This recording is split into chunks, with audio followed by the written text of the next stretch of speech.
intégralement. Vincent Touraine. Et on va parler tendance sur les marchés d'actions en particulier. Alors on se reprend aujourd'hui, mais c'est au terme d'une semaine, en tout cas de 5 séances. Première semaine de l'année 2016, très agitée, moins 6,5% rien que sur le CAC 40. On va parler de tout cela avec Jean-François Bay. Bonjour Jean-François. Oui, bonjour. Directeur général de Morningstar France. Bon, on se reprend un petit peu, mais c'est quand même très difficile depuis le début de l'année. Et vous nous dites c'est les soldes. Les soldes qui vont se poursuivre selon vous? C'est les soldes en janvier, exactement, sur les marchés. En fait, la vraie question, c'est beaucoup d'investisseurs se demandent qu'est-ce qu'on fait dans cette panique un peu boursière après un début d'année catastrophique. Carrément. Vous parlez de panique. Quand on n'a aucune valeur sur le CAC 40 dans le vert, je crois que c'est à part Nokia sur un effet technique, mais sinon toutes les valeurs françaises sont dans le rouge. On a déjà des moins 15% pour des techniques. Donc c'est un des pires d'année boursière de l'histoire et ça continue puisqu'on a encore les marchés chinois qui ont baissé ce matin. Donc on voit qu'on est rentré dans un effet de panique et j'allais dire le sentiment des investisseurs qui sont partagés entre deux grands scénarios. Les gérants de portefeuille, quand vous les interviewez, sont plutôt rassurants en se disant ce n'est qu'un effet technique, une correction boursière qui est concentrée sur la Chine, mais derrière les marchés vont remonter, donc ça ne change pas notre scénario sur 2016. Inversement, quand vous écoutez les économistes, je crois qu'il y a Patrick Artus qui vient de sortir un bouquin sur la crise sera pire qu'en 2008, demain ça sera pire, vous avez une situation un peu de chaos en disant attention, le début de la correction n'est que le début d'un big short qui va commencer sur l'Asie parce que en fait on avait une bulle sur l'ensemble des marchés asiatiques. C'est un changement de paradigme qui va ensuite avoir des répercussions sur l'ensemble de l'économie mondiale et vous n'avez encore rien vu. On est un peu partagé entre ces deux scénarios, savoir quoi faire, est-ce qu'on revient, est-ce qu'on revient pas. Je pense qu'il est urgent de ne rien faire tant que le cercle vicieux yuan, pétrole, pays émergents n'est pas calmé. Donc il faut regarder tous les jours comment se comporte le pétrole, comment se comporte le yuan et les places chinoises et l'industrie chinoise avant d'intervenir définitivement sur 2016. Il n'y a pas un début de déconnexion justement entre la chute des places chinoises et c'est cette prise de conscience finalement que les fondamentaux de la Chine sont ce qu'ils sont, mais qu'il n'y a pas de catastrophe. On voit aujourd'hui que les marchés occidentaux remontent alors qu'on avait moins 5 à Shanghai. Une hirondelle fait pas le printemps, donc c'est pas une journée, il faut attendre la fin de la séance, mais on voit que en tous les cas ce matin, les nouvelles conjoncturelles en provenance de la Chine sont pas très positives. Donc ça entraîne un petit peu plus cet effet de baisse. Les petits porteurs chinois continuent à paniquer puisque la bourse a encore baissé de 6%. Le gouvernement essaye malgré tout de les rassurer avec des coupes-circuits ou des mais ça marche pas trop. Le Premier ministre, ce week-end chinois, a considéré qu'on était en surcapacité de production et qu'il fallait il fallait que ça se résorbe en fait. Donc il n'y avait pas de politique de relance accommodante à prévoir afin de résorber ces surcapacités. Donc on va avoir un petit peu une succession de faillites, créances douteuses, à gérer par les banques.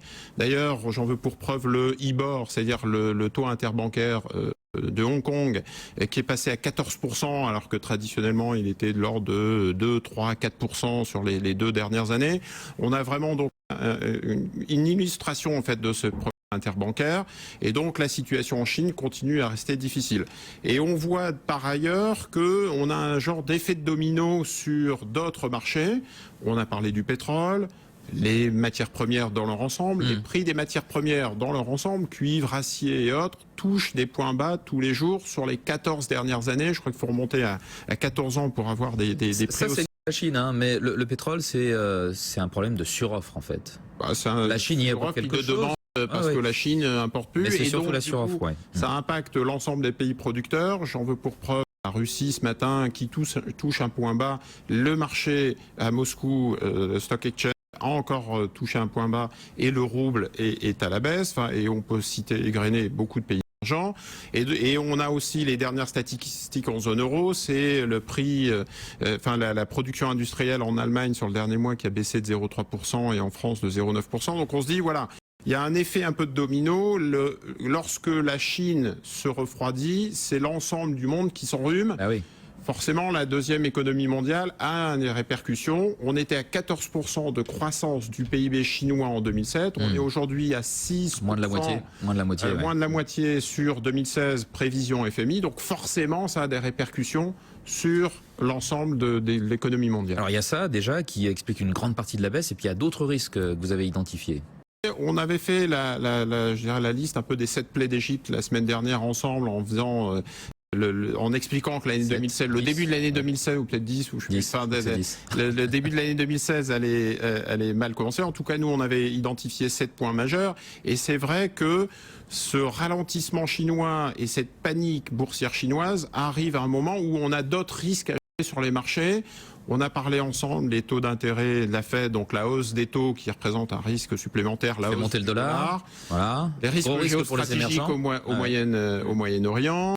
La situation qui s'envenime en Asie et en Corée du Nord. Enfin bref, il y a toute la construction européenne, le Brexit et la crise politique. Il n'y a rien de positif là, rassurez-moi quand même. Alors pour l'instant, en tout cas... On entend parler des bons résultats des entreprises européennes. En tout cas, pour l'instant, c'est sûr qu'il n'y a pas beaucoup d'acheteurs, ce qui fait qu'il y a clairement un peu un on-off. Et il y a beaucoup d'acheteurs qui se disent il faut absolument qu'il y ait un repricing.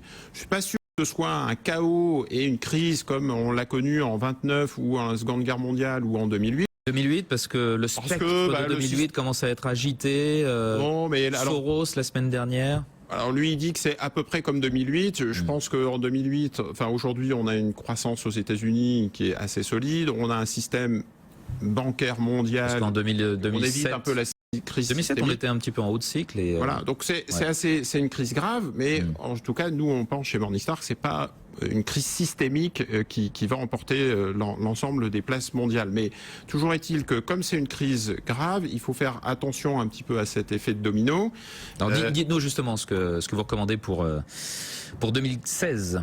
Alors, précautions à prendre. Alors, les précautions qu'on avait déjà évoquées, c'est d'une part de rester sur des allocations prudentes. Ne pas revenir tant que ce scénario, ce cercle vicieux pétrole, yuan, pays émergents n'est pas résorbé. On revient pas encore sur les pétrolières, là, les parapétrolières. On revient pas sur les pétrolières, on revient pas sur les cycliques. Ah oui. On est en pleine correction. Donc il y a des soldes, mais il faut attendre la deuxième solde. Vous savez, dans la deuxième démarque. Deuxième démarque qui peut arriver. J'espère que ça va pas être moins 70% quand même. Voilà, tant qu'on n'a pas eu cette visibilité sur ces éléments, ces indicateurs, on revient pas. Si jamais vous voulez revenir, nous on préconise des stratégies asymétriques, c'est-à-dire typiquement le high yield.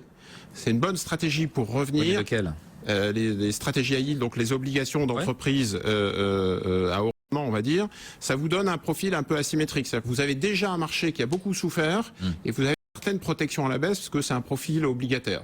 Si vraiment vous voulez revenir, les stratégies comme le long short ou les stratégies un peu high yield peuvent vous permettre de revenir sans forcément craindre une deuxième forte baisse, puisqu'on aura cette asymétrie qui vous protégera quelque part. Mais on considère que il est beaucoup trop tôt pour vraiment revenir dans le marché. Et parce qu'il va y avoir un phénomène de capitulation, c'est-à-dire qu'on n'a encore rien vu en termes de chute des marchés. C'est un petit peu ce qu'on est en train de connaître. C'est-à-dire que si vous avez un CAC 40 qui... on capitule pas, on capitule vraiment quand il n'y a plus aucun espoir, quoi. Oui, donc on aura, s'il y a capitulation, encore une baisse de l'ordre de 10%. Et là, à ce moment-là, ça vaudra le coup éventuellement de revenir dans le marché. C'est un petit peu ce qu'on appelle une phase d'abandon où les investisseurs se disent j'ai essayé de revenir, je pensais que la hausse des taux de la Fed donnait un signal fort parce que ça allait être une croissance aux États-Unis solide et derrière Mario Draghi qui allait nous donner une croissance en zone euro, et on voit que tout ça est patatras est remis en cause par la Chine. La Chine, c'est des conséquences microéconomiques. La CGG qui fait son assemblée générale aujourd'hui, c'est des conséquences macroéconomiques, on l'a évoqué à l'instant, et donc c'est un vrai game changer comme on l'a déjà évoqué. Très bien, Jean-François Bay, merci. Bon, c'est réjouissant tout ça, mais vous nous dites quand même risque de baisse supplémentaire de 10%. On attend la fin des soldes, c'est surtout ça. Exactement. Jean-François Bay, directeur général de Morningstar France, 15h passées de 20 minutes sur BFM Business. C'est Intégral Bourse. Merci.